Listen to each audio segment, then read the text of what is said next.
In Part 3, Chapter 5 of Crime and Punishment, Raskolnikov feigns being lighthearted when he and Razumihin meet Porføriē, the police investigator. Porføriē not only knows he pawned items with Ilyana, but reveals bit by bit that he actually knows a lot about Raskolnikov's recent movements.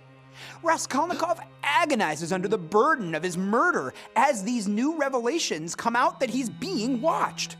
Porføriē brings up an article Raskolnikov wrote about crime, published in Periodical Discourse, that argues the perpetration of a crime is always accompanied by illness. It also includes the theory that extraordinary men have the right to commit crimes, even kill, for the common good.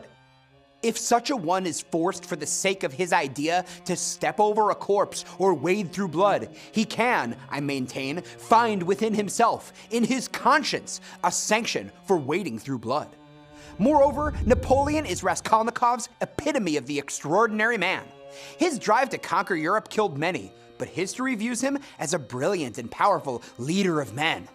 Ordinary laws do not apply to his extraordinary actions, so the suffering he creates is justified. Razumihin is horrified that his friend sanctions bloodshed in the name of conscience. With such fanaticism, Raskolnikov has certainly been very ill himself, recently. Porføriē wonders if Raskolnikov might imagine himself to be this very kind of extraordinary man. The three men continue to debate the question of whether crime exists or if it's ever justifiable. As Raskolnikov leaves, Porføriē asks him to come to the police station the next day. He surprises him with a parting question about the painters on the second floor at the pawnbrokers, but Raskolnikov avoids the trap. In Part 3, Chapter 6 of Crime and Punishment, Razumihin is outraged that Porføriē suspects Raskolnikov. Raskolnikov cleverly dissects Porføriē's methods for Razumihin, secretly admitting to himself that he enjoys going over the details of his crime. Despite this outward confidence, his paranoia takes over, and he rushes home to search for evidence he might have missed.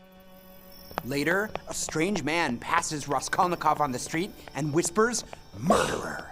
Raskolnikov's mind spins out of control, and he retreats in terror and heart-pounding anxiety to his room. He realizes he is not an extraordinary man after all, because he lacks the courage of his convictions. If he believed what he did was really not a crime, he would not feel so guilty. Nor does he feel any sense of superiority. In fact, he compares the pawnbroker to a louse, an insect, then claims that he is even viler and more loathsome than she. Suddenly, he changes his mind. He curses her as if she caused his dilemma, saying he shall never, never forgive the old woman.